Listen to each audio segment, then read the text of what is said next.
particular thread has to do with chronicling your life. Memory is one of the reasons that this show exists today. If this recorder functionality existed or you used it. What I would love is separate memory spaces. We've really got to shift how we do our business. I'm like, yeah, it isn't just a tool.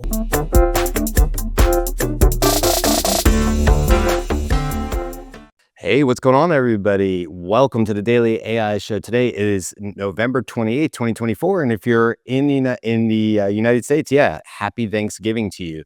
So we're having Thanksgiving a little bit later. If you're listening to us outside the United States, you're going like, didn't that already happen? Well, if you're Karl in Canada, yes, it already did. They had the Canadian Thanksgiving about a month ago. But in the States, it is very late this year. It's very, maybe once every 7 years or something, we'll get the Thursday will pop this late into the season. So I don't know about you guys, but I've gotten all my my Facebook memories that popped up for the whole last week. And it's been like, Thanksgiving was great. We had a great time on Thanksgiving. And it's always like a week ago, so, but it's the 28th. And today we have a good group of people to have a really fun conversation. I'm excited about it. Not only is it Thanksgiving, but we have a really fun conversation to have. So we have Beth, Jyunmi, Karl, Andy, and I am Brian. So almost a whole group here. We got the cast of regulars, I would say. The five of us are sort of the regulars. Good morning, Justin. Thanks for joining us, and happy Thanksgiving to you as well. Yeah, if you're listening to us live, by all means, jump into the comments on YouTube. It's the easiest way to do it, and we'll interact back with you guys and have all sorts of fun conversations. But with that, let's kind of jump into what the topic is today, and that's really to kind of look at what the potential here is with AI when we use it, in addition to our own abilities. When we combine like AI's analytical power with our unique human experiences, where can that take us? And I think, Andy, maybe you might be the best person to start with, not to say we all haven't done this, but I think you were the first one on this show that I remember talking about way back in AI, like last year. And you were like, hey, it's really important for me to test out AI. I'm paraphrasing from what I remember you saying about, I want to have an interaction and I want to be able to share and put down memories and use AI in really new and innovative ways. And you were talking about that, I think, long before I remember anybody else really talking about it. So maybe take us back to when you first started thinking like, hey, I think there's some potential here. And then let's talk about where we've come over the last, year and a half since you probably first had that idea. Yeah, thanks. That particular thread has to do with chronicling your life. So having an outboard assistant that could be there waiting to receive or maybe even prompt recollections about your past and assemble a really nice personal history. So that's another term that, kind of captures this whole idea, life chronicle or personal history collection. And in the context of your professional development, that could be very useful by capturing all these things that you might recall and record as anecdotes that were instructive about things that you ought to remember when you face similar situations in the professional environment. But also on a personal level, it could just keep an outboard memory. I can tell you now at my advanced age, it's increasingly difficult to remember anything that happened long before. And then, however, I do get prompted by circumstances to recall something, but I could as easily be prompted to recall something and regenerate a memory by an AI that's an assistant that's been given prompts to deliberately interrogate me about things that happen in my life across a wide range of different areas of sort of human experience, right? So you can imagine being interviewed by an AI periodically, or whenever you find the time, you say, okay, my personal assistant, let's spend a few minutes now just trying to recapture some of the things that happened. So go ahead, ask me some questions in some areas that, are in your map of what you think I ought to be giving you in order to provide a complete picture of you. And so that's this life chronicle aspect. And I know that the rest of you have probably been thinking about how does this apply to, your professional life and career development? And it's foundational to that.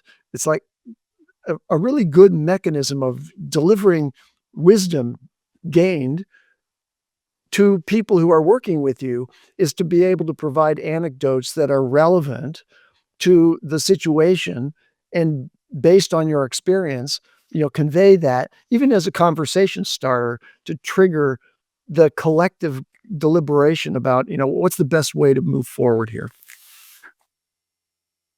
Yeah, I love that. I love that. So like you said, for you, the initial thought here when you were looking at maybe the new recent advancements in AI in the light tomorrow, by the way, we're going to be talking about 2 years since ChatGPT became readily available. That's actually the 30th, but we'll do it on the 29th tomorrow. So that'll actually be tomorrow's show, and it's a good sort of segue from this. But in these last 2 years, essentially, since we and the public at large have generally been playing with these language models that people were doing the Eminem raps are and make a funny poem for me. We weren't really sure what it could do, right? It was just like, I don't know, write a funny poem, that's hilarious, I'll share it with people. And of course we've learned since, and of course the models have gotten a lot smarter. But I love this idea of augmenting your own memory, which all of our memories, we're human, right? So even when we think we remember exactly, we don't. I have a story of when my dad, I guess, broke his toe at work or something like that. Apparently, though, I was like 1. But if you ask me, I'll say I remember sitting in the room and my dad sitting there with a big old throbbing toe and talking to my mom. My parents would tell you, lived in Long Island at the time. I was a little kid, obviously. My parents would say, "There's no way you can remember that memory." More than likely, I've been told the story so many times that to me, it feels like a memory. It feels like something that I was there for. My parents are probably correct. I was probably too little and I probably didn't have the ability. Maybe it was a core memory. More than likely, though, I remember the stories. I've heard the story enough and they painted a vivid enough picture that has embedded for me and is actually a memory. I believe I remember seeing my dad do that. So it's interesting now how AI can be part of it. Beth, what were you about to say? I was going to say that this actually, memory is one of the reasons that this show exists today, because if you are using ChatGPT, it is marking memories about you if you have that system turned on, Mhm. right? So in that context, it's not just what you're remembering, but also what ChatGPT is marking as some of the patterns that it's seeing based on your interactions. There was a whole thing that went around a couple of weeks ago, a couple of months ago. What is time in the age of AI? Just a couple That weeks ago, when, I believe. Yeah, just a couple weeks like, ago.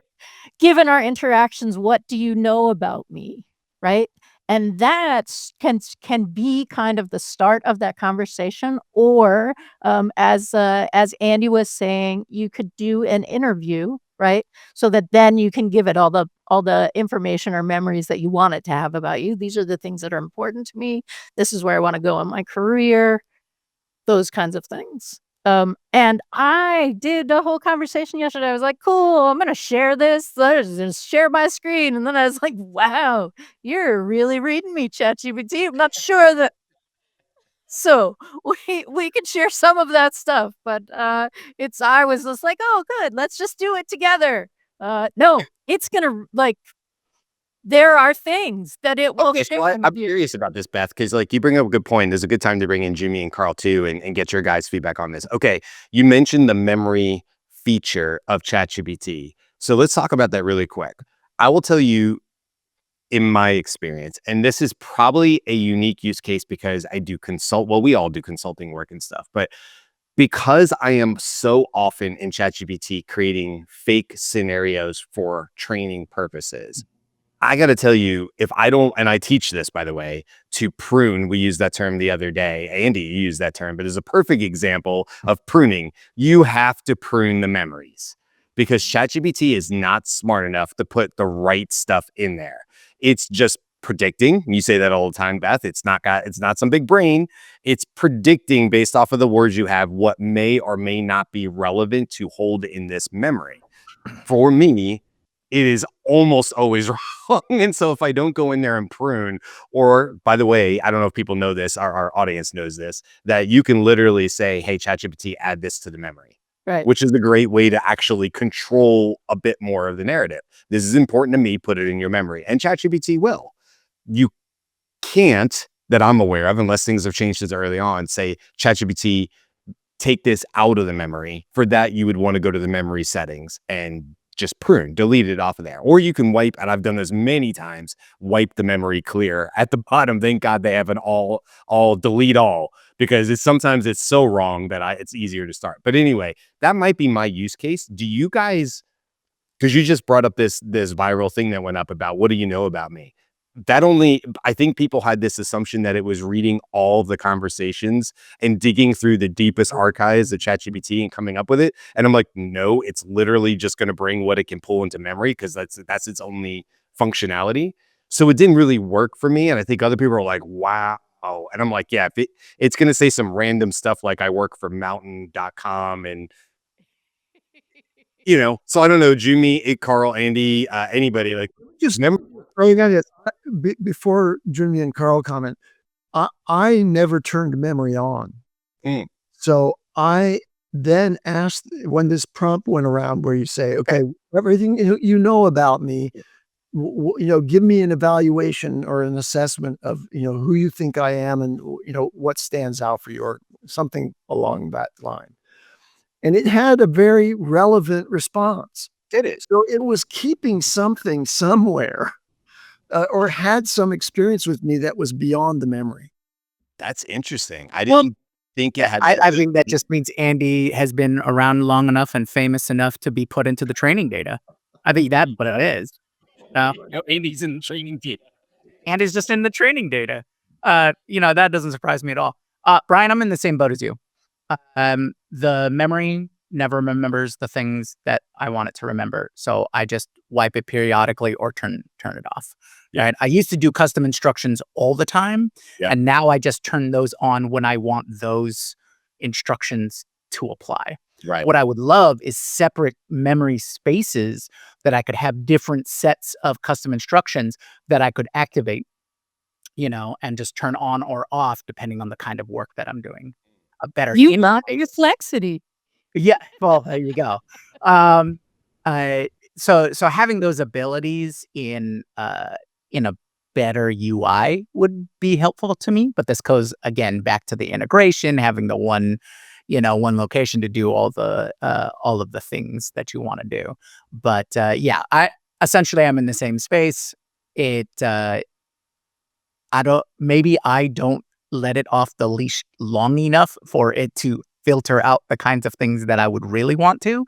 But yeah, for most of the time, it's like, no, don't need this. That's that $1 idea right there. That's a great idea, because it has to be done by somebody other than the single AI provider, because we work with multiple AIs. Right. And you want to have this sort of set of cards, if you will, of the things that you want it to remember that you can activate, as you say, Jyunmi, wherever you are. Like if I'm talking to Claude right now, I want to activate this, and this as context for this conversation. Let's build that. Well, Yeah, that sounds like a great idea, because they just released that MCP, right? So why don't we? You got a show coming up about that, I'm sure. Get in. That's the show ideas. I know it is. MCP's coming up in a show soon. But also that's a project, right? I mean, I don't mean that's a project for someone to build. I mean, that's Claude project. Yeah. Right? That's also Perplexity Space. It's any system where you can set the foundation documents that you want to inform the conversation. If you So you could carry documents from one system to another, but I think that there's a better architecture there where you can actually have something that's a set of personal, going back to the life chronicle idea, a set of personal attributes that you can activate in the conversation. Say, here, I'm going to deliver this to you right now. And it could be a PDF, but I don't want to have to stop and find the PDF and upload it and so on. I want something that's in my personal agent that can, with permissions architecture, so I can say, never reveal this one, right? Unless I overtly say to do so. But I want to give you all my professional sort of attributes in this conversation, so you know who you're talking to. All right, I'm gonna say typing mind because that's first of all, there's a Black Friday sale, and also you can create agents. They don't mean what other people mean by agents, but you can set the model, the foundational documents, the custom instructions, all of that. And then, like with custom GPTs, you can add another agent that has another set, right? Well, All right. Karl, I was going to ask you, you posted in our Slack channel a couple times, and when Microsoft first came out, sort of part of their Copilot suite, and they're like Recorder. I think it was called Recorder, right?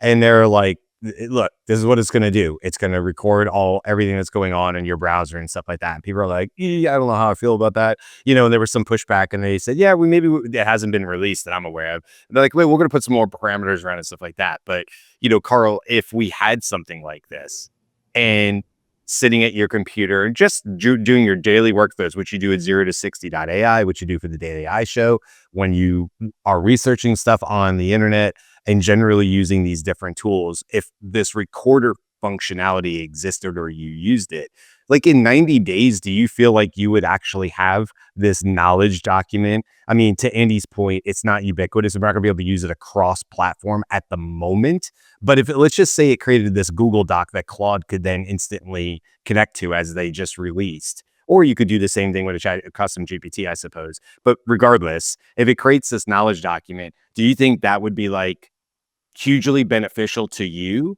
Because it would be 90 days of just your normal workflows, the research we do for the show, and how you research for clients and educate yourself. And I'm sure you have patterns in how you SEO ask questions. And wouldn't it really have a really decent idea of how to work with you to like maybe for a future agent for you?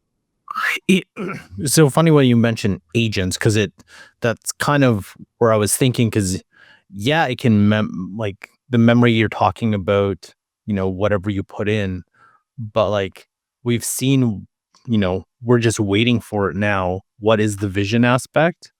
And then it can start seeing, combine that again with MCP, it can start seeing what you're doing, but then take like one of the things that I think this is we had a discussion with a client a while back, well, actually just recently, not a while back. And they were like, hey, we've really got to shift how we do our business. I'm like, yeah, it isn't just a tool anymore, because if it remembers the things that you're doing, it can provide you recommendations to do it. But eventually you'll be like, hey, remember that thing I did last week? I want you to do it again for this client. Mm-hmm. That whole thing, it's like, oh yeah, sure, you did this, and this. Oh yeah, do that. And whether you create an Asana task, whether you create a new strategy, whatever it was, Mm-hmm. imagine that, so you don't have to redo it. Because even though with AI today, you still have to do it. Oh right, I have to do this, duplicate this, do this still. But if it remembers that whole process, that just unlocks a whole bunch of stuff, right? For whatever, but that impacts the entire your entire operation. And it goes back again to one person, $1 billion valued company, because it just does it. Like what it remembers and it does. So what do you need to do now to build your personal life and your business or your work around that new paradigm? Because I think we all here probably see that, but a lot of people outside the AI bubble still think ChatGPT creates stuff, but it's like, no. Like this is this new thing that you have to kind of start thinking about, or at least position yourself to take advantage of too. I wonder also if how you engage with ChatGPT is kind of affecting this, because as we've said many times on the show, I tend to have it interview me when I want to start an interaction. So the memory that it's writing is very still personalized to me, even if I am talking about a client that I'm working with, right? So part of what it said about me is that I'm very focused on other people's success. Yes, I am, right? So it's understanding that I'm talking about other people, uh not just me. And that just has to do with my preferred way of interacting. Right. So, Beth, you mentioned that you did. Oh, go ahead, Jimmy. But I was gonna say after that, Beth, you did mention, even if you don't share it on screen, you did the interview thing. I did that for like quite literally 10 minutes before the show. So mine's much more succinct, but I will share some of the stuff that came out of it. I'll also share some of the questions ChatGPT decided to ask me, which I think are revealing too about how you prompt and how you do this correctly. And I imagine in talking about that, Beth, you'll have some insights on that as well. But go ahead, Jimmy, and then Beth, I would love to hear whatever you are willing to share from your uncovered insights there. Yeah, I mean, I definitely want to go there and learn more of that. I just wanted a quick comment about um, Beth, because early on you mentioning the whole interview myself process, and that kind of really ties in with the overall idea here. My takeaway from this process was to this is using ChatGPT or using AI to help you like dive into yourself, right? And this could be on the professional level, the personal level, all those kinds of things. Cause it's sometimes hard to really gauge how you're perceived, uh, in certain situations. So it's good. It's an introspection tool, really. You can build it out to be a true introspection tool.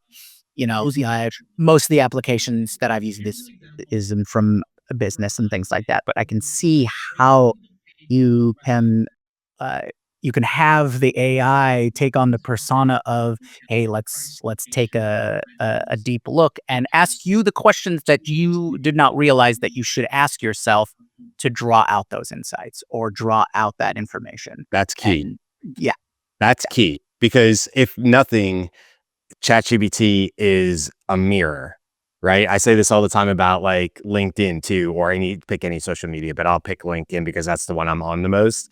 But I imagine you say the same on X. When people get on LinkedIn, and I've mentioned this before, and they say, LinkedIn is changed. LinkedIn only shows me, let's say a month ago when we were going through all the political stuff in the United States and having our elections, LinkedIn only shows me election stuff. LinkedIn only shows me political stuff or religious stuff or whatever. Boo hoo, LinkedIn has changed. If you want to talk about that stuff, go back to Facebook, yada, yada. Aaron actually brought up a person who had a viral LinkedIn post that was on that point. Go back to Facebook if you want to talk about personal stuff. This isn't the thing. And Aaron pointed out that this guy was doing that for the clickbait, that he intentionally was baiting the audience and got lots of viral response. But there are people who say this stuff all the time. And you guys know this, my typical response to that is, it's not LinkedIn. LinkedIn is a mirror. It's an algorithm, and it only wants to show you. It's the For You page on TikTok. It only wants to show you what it thinks you're going to react to. So if it put it there, it's because you have paused, you've stopped your scroll, you've actually physically clicked the like button, or you've actually commented, which is definitely the algorithm is like ding, ding, ding. It got you, right? But don't forget, even if you slow down on your page and it's visible on your screen for a longer period of time, milliseconds period of time, that's also being read by the algorithms. And so even if you're saying, but I don't interact with those, if you slow down, if you hit see more, you absolutely did interact with those things. So now take this idea to ChatGPT. I think you're absolutely right, Jyunmi, and this is probably going to go right into what Beth and I might have said to ChatGPT to get our interviewing going, or Andy, what you do for interviewing is it's a bit of a mirror. And what you have to be careful about is not throwing your own bias into the types of questions you tell it to ask of you, because that's not super helpful. Like that, you're not going to get amazing insights by simply saying, hey, give me back the stuff that I already think you're going to tell me so you can give me a confirmation bias. And I can just assume that everything is like, yeah, that's exactly what I was thinking. That's the wrong way to go about this. You should really allow in prompting, and Beth, maybe you have better answers for this than I do. Like with good prompting, how do you get AI to not be a mirror of you, to ask the harder questions, to dig a little bit deeper, to go into the dark corners, because that truly is where you're going to find insight. We all Well, want to be just to death. I think that's kind of, it depends on what you want out of it, because you have the custom instructions. So if you wanted to do a specific thing, you can be very specific in that this is what either the role you want it to play, this is what I'm trying to do, this is the type of output that I want, right? And even Claude's new writing tool, the ability to, hey, I want you to whatever the way that you want to write is just a precursor to how you want it to respond. I think there was an article too, I can't remember where, or Sam Altman was saying, hey, we want you to be able to manipulate this thing to the point where it reflects what you want it to be. So it's malleable to, the outcomes that you want. And I think that's like, part of the, hey, I want it to be more economically conservative because that's kind of where my beliefs are. Well, then you can, I guess, lean that way. You can make it lean that way. Or I want it to be more socially conservative. I want, like, take the political, but then you could be, hey, I'm more interested. I'm a mountain biker. I love mountain biking. This is all I do. I want to use it for this. I run a mountain bike business. That's the focus. Well, then that'll be the focus, right? So I think like you have that opportunity. And as the one thing what's interesting too is, um, a, I feel this is coming, like tools like Lovable, Bolt.new, and Replit, you have that capability to build things for you. And then Mhm. when you have an agent that can build these things for you, it just adds to the layer of, hey, I'm not just having a conversation now, I'm actually building an infrastructure around me, kind of like Fortnite. So it's like, oh, I can say and have this conversation, but hey, let's take it to the next level and kind of like, build it off and build on it. And, my daughter's really big into 3D printing. So imagine like you connect it to, if you like 3D printing or building stuff, it's like now I can actually build real things around me based on my interests. So it's a fascinating, once you start seeing the connections that you can do with this. Yeah. Yeah, absolutely. Let's go, because I think Gwen is actually asking this question. So I wanted to bring this up. Yeah, Jimmy, you're like, yeah, Yep. put that there. I wanted to bring it up screen because Gwen's like, okay, what are these interviews? So I think maybe we're not being clear about what we're saying. It's so just to be clear, Gwen, because I think other people have this covered. It's not a particular set of questions. In fact, but go ahead, Beth, because like you just been using it to interview, or Andy, you've been using the tool, but it's not a tool itself. Just to be clear, we're not talking about an interview tool per se. We're just saying using ChatGPT or these other LLMs as a way to interview. So I don't know if that's more or less helpful, but go ahead, Beth, take it from there. And this probably won't surprise you, but I have a very simple interview thing. Like, I literally say, I have an idea, interview me about it. Ask me questions. See, that's how you start. That's all I do because then within the conversation, I correct it, right? Like, no, I don't want to go in that direction.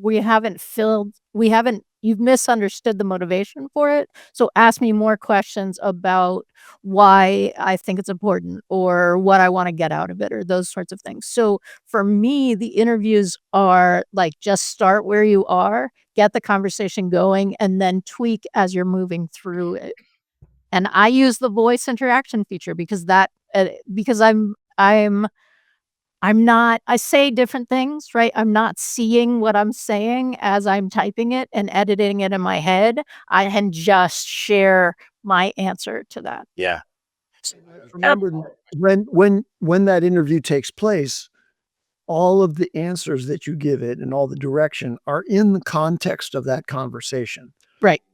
So in that session, you might get to the point where there's an elaboration of the idea in Beth's example, and it's really quite complete. And now you ask the AI to generate a document that captures all of the things that we just discussed in order of priority, and put it in markdown format, and I'm going to keep that document. So it's actually useful in the way of capturing an idea, as Beth suggests, or capturing a lot of information that you might output, like, hey, interview me about all the places that I lived in my life. Right. Okay. And Yeah. one after another, and keep track of the dates so that we don't miss big gaps where, something, and the AI will dutifully go through that process. And that's what we really mean by an interview. It's not for the purposes of interviewing you about, what your qualifications are for something, but you could use it for that. You could use Yeah. an interview process to create a CV, for example. Right. Yeah. And you can also use an interview process where you're interviewing. Hey, ChatGPT, this is your CV. I just gave you my CV. Talk to me about why you're qualified for this job, right? Like it can like let it be your improvisational partner. It can role play with you in all kinds of ways. That's So I do have a quick follow-up question to you, Beth, though, because you just before Andy was speaking, I'm curious because you said I start broadly, right? I start just let's get going, and I will mold you, and I will help this river find its path, right? Mhm. But I'm curious, did you just start that way because intuitively that's the way you felt you start? Or did that come through perhaps, other repetitions or iterations where you felt like I said, "Hey, interview me about this particular thing," and you maybe, and I don't know this, but like, did you find that you would unintentionally maybe throw in a little bias at the beginning, in that sort of ruined the experience? Like, I'm just curious how you arrived at, "Hey, interview me," or if it was just the first thing you thought of and that's the way it's always sort of worked for you. Like, what was the process? So this came out of trying to identify the role, if we remember a year ago, where you definitely need to be defining the role, what that was called, right, in a Mm. business language, what those skills would be. Like, I haven't done other jobs enough outside of my experience. I guess that's like a general statement that people could make. So I have this amount of knowledge in a really deep way.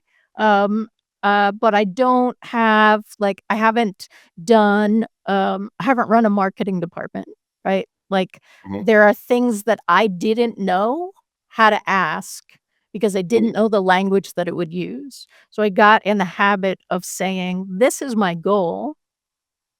Talk to me about, ask me, up to 5 questions, in order to get the information, in order to elicit the information that you need in order to have this conversation with me." Mm. And, that just built from there, I would say, and it's also because a lot of the times when I'm commuting, I'm having a conversation, and so that happened as well. Yeah, you say do you do that, like, in the car and stuff or on a train? Like, do you literally do this stuff while you're commuting? Yeah, I think that's awesome. I do What I'm commuting alone, just to be clear. I am not, having I mean, what if you in leave in your area on the train? We're talking out loud. That lady again, who's talking to herself. I don't know what's going on. Stay completely away. I wouldn't even look at her on a train if I was like, You would not look at her. You would not look. that it would us. This is a job for Madge, right? Like, "Hello, ChatGPT, it's me again. Ask me about my meeting coming up." Meanwhile, there's somebody with the meta glasses staring at you on the train, recording your answers, causing all sorts of more problems. The person's like this. He's like looking at you like this. Her. So what's he doing?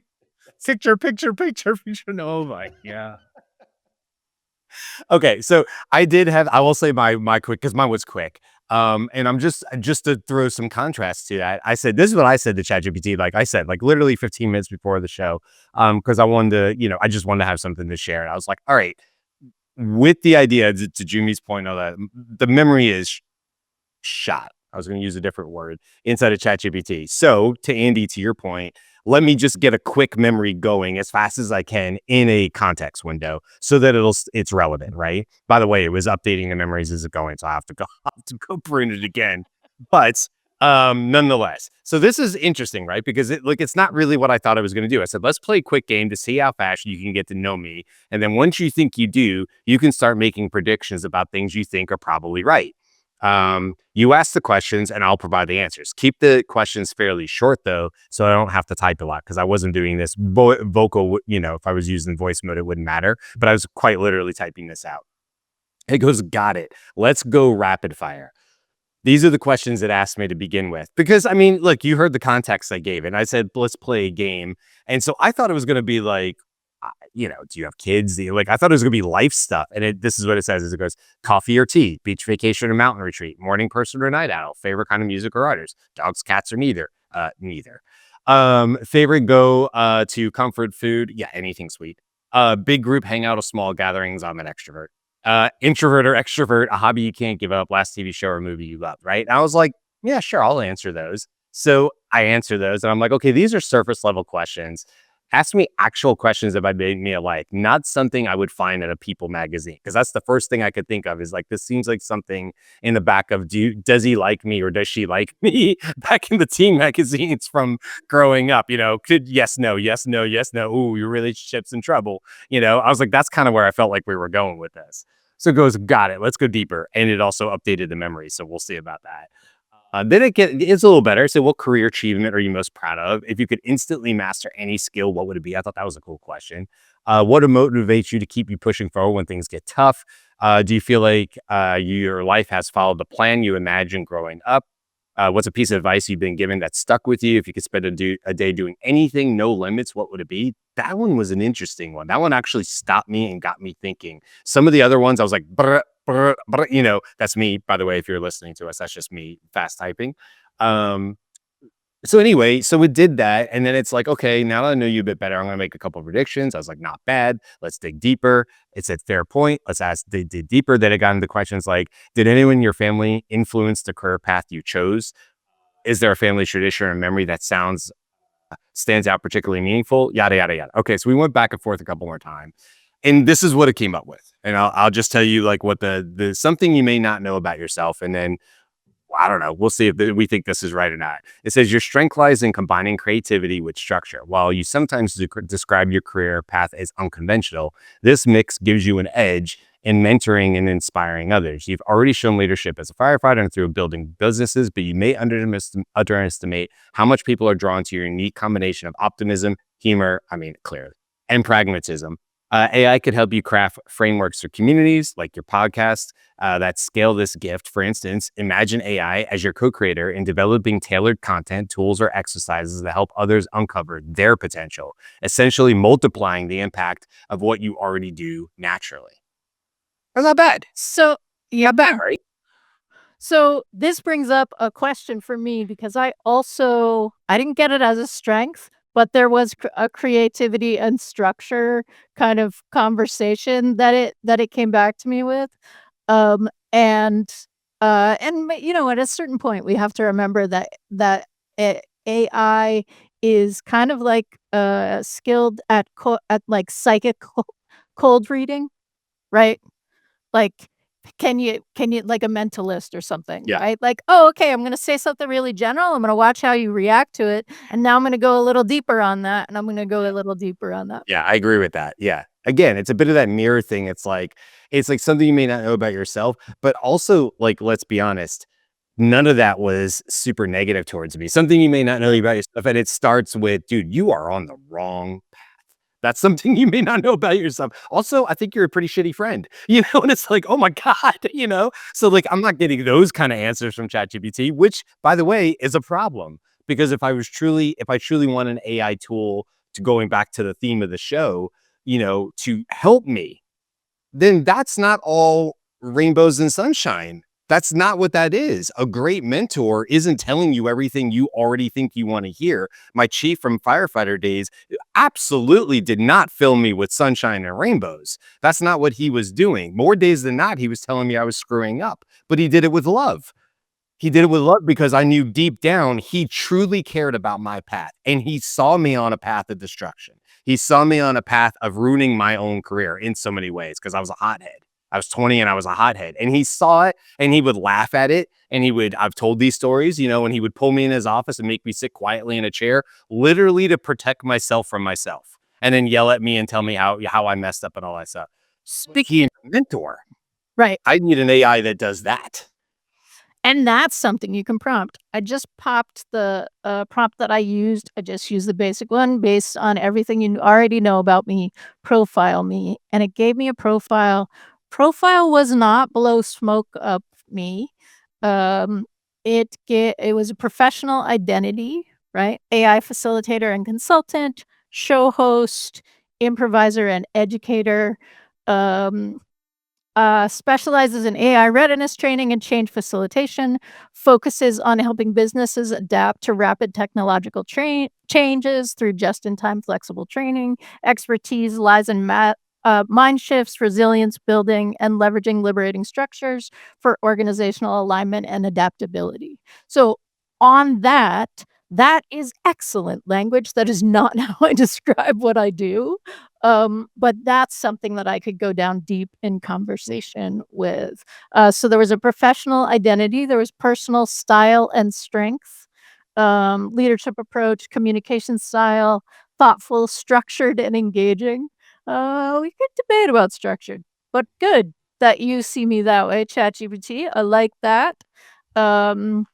Key projects and goals. So there are things that it has learned about me in those kinds of um, arenas: AI consulting, community building, creative initiatives, media, and education. And then talks about personality and aspiration. It says I'm a creative visionary, adaptable leader, and then long-term goals. So we've talked about that.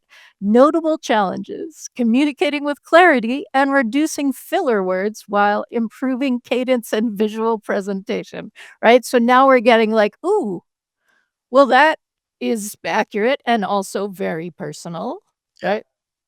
Yeah. Balancing creativity with the structured demands of consulting, and production. So that was my, like, creativity and consult and You and I think we know this because we used to teach together and stuff like that. I think in a lot of ways, you and I, Beth, are very similar in our need, or like it's an actual, like, I need the drug of creativity. I don't do well if I don't have creative outlets, whether that be music or just cutting up after the show. We have some really funny after the show conversations where we're talking about nonsense and we're making up stupid scenarios and stuff. And like, truly, those are some of my favorite moments. They don't really make it on the show, but they're just dumb and silly, and they're just, well, I don't know, not a waste of time because they make me laugh and smile or whatever, and they fill my heart, right? So it's like that creativity side of it. But I feel what it's saying about Beth, which is like, there's a desire, a want for me to slip into the silly creativity side of life. In fact, when it asked me, where would you, unlimited resource, where would you spend your time? I said, in a room with like-minded, funny people that I respect, just coming up with absurd scenarios. I could sit in a room with a Conan O'Brien and literally accomplish nothing other than having long conversations of truly ridiculous ideas and laughing my way for hours. If there's no pressure on me to make any money, to provide for my family, to do anything else with that time other than to truly sit in the moment and enjoy it, that's how I would spend my time. But there's outside pressure. So funny enough, Beth, I followed up while you were talking, and I just said on my thread, I said, okay, tell me something I probably don't want to hear, because I was trying to see if I could get ChatGPT. So this is what it told me. It says, first of all, it starts with, all right, here's a tough pill, which I love. I love that starting point. All right, get ready, Brian. Here's a tough pill to swallow. And it says, your drive for constant creativity, productivity, and adaptability, while amazing, might sometimes work against you. By always looking for the next thing, whether it's a new project, a better system, hello AI, or deeper insights, you might occasionally overlook the power of just being in the moment and celebrating what you've already accomplished. I suck at that. If it's possible that you focus on achieving goals like growing the podcast or creating tools for your community, could lead you to undervalue the smaller, quieter success, like the impact you're already had on an individual or people, or simple joys of spending time with your family. Your 14-year-old daughter, for instance, might not care about the podcast milestones as much as just having her dad's full undistracted attention. Yeah, that hurts. That hits. The potential downside, you risk chasing growth so much that you miss the gratitude part, the very thing that you're reflecting on this Thanksgiving podcast. Ooh, good one. Sometimes your authentic strength lies not in building or creating, but simply being present and allowing yourself to rest. And I would say that is pretty dead on, man, because like I do have to remind myself to stop. And I go back to a Kurt Vonnegut quote. He did some speeches. Everybody remembers years ago when they thought he made up the wear sunscreen thing, but he did some speeches at colleges back when he was still alive.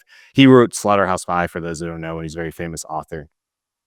And he did a speech and he said his uncle was good about when you were sitting out in the yard growing up underneath the shade of an apple tree, quite literally, and drinking lemonade with the family, that his uncle would stop everybody and go, if this isn't nice, what is? And I thought that's the goal, to pause every once in a while and go, like this conversation on Thanksgiving that I get to have with you guys. You know what? If this isn't nice, what is? Because it makes you stop where you are and give thanks back to the theme of today and just be thankful for this conversation, not where the podcast is going to go, how successful by numbers this particular episode will be, but just by the fact that I get to sit with you for and have a good conversation. And it makes my Thanksgiving better. So not to be mushy about it, but I think it is a good point to bring up. Let's also be grateful just for a moment that there is a technology now that can take a bucket of tokens and output the kind of insightful personal evaluation just generated by a machine about Brian that is thought-provoking for him and in many cases dead on, right on target. How did it get there? Just amazing that we're playing with this kind of intelligence. Yeah. And where is it going to go, right? What does 2025 have for install for us if this is where we are today and this type of intelligence works its way, as Karl was talking about, into agentic workflows and things like that in the future? Back to the show. Look, this is in the show description. Like, what becomes possible when you combine AI's analytical power with your unique human experience to uncover new opportunities and celebrate your authentic strengths? And I think that's what's so exciting for me is, and we don't have to wait for it, by the way. We've just shown, on this show today that it's perfectly capable of giving you insights and helping you uncover your unique strengths. And if you are, let's say in a profession or a job today, as you listen to this show and you think, this isn't where I thought I would be. God knows I was there when I got out of college and I raised my hand and I said, who wants to hire this guy with a UGA, degree? And I stood on corners in Orlando and, figuratively, and nobody answered. It was empty and I called to nobody. And so what do? You go, I got to get a job. I can't live off of mom and dad forever. I'm living here in Orlando. I better do something. And then I got a job and I was selling mortgages. And I had days at 21 where I was like, how did I get here? Like, AI can now help with that. It can. So I'm gonna say, I love that. I love the idea of using this as a way to reflect on your experiences and be more mindful of the kinds of choices you're making. We will include the prompts that we used. We'll include a couple of the prompts that we used in the newsletter this weekend. So if you're not subscribed to the newsletter, you can subscribe to our newsletter at thedailyAIshow.com. And if you are subscribed to the newsletter, open it and read it this weekend because we're going to have some really great prompts that you should use. Yeah, absolutely. Any last thoughts? Again, I know Karl, we don't want to exclude Karl. Karl already had his Thanksgiving in Canada, about a month ago, right, Karl? It's in October, late October. Yeah. So, Early October, mid-October. but for the rest of us, it is Thanksgiving, and hopefully everybody is going to go be able to spend some time with friends or family, or have a good meal, or whatever you love about Thanksgiving. So thanks to everybody for hanging out with us live. Thanks to everybody who's going to catch us on a replay down the road. Thanks to Gwen and Cisco and Justin, and I think Jude was in there maybe early on. Thanks for all the conversations. By the way, you should go over to YouTube and check out the conversations anyway, because they're all talking about Gemini, Google, and Bard, and having good conversations there as well, and how those tools that we didn't even really get into the show. So with that, we'll say happy Thanksgiving, and we will see you guys tomorrow. We'll be back tomorrow. And like I said, tomorrow's topic is all about ChatGPT essentially turning 2, and we'll get into that and what that means and all that kind of stuff. That's the theme of tomorrow's show. So come on back and hang out with us between now and then. Hopefully you get a great meal and maybe a great nap following that. And so maybe some football, American football along the way. All right. That's it, guys. Happy Thanksgiving, Cisco. Thank you. Bye, guys. Aloha.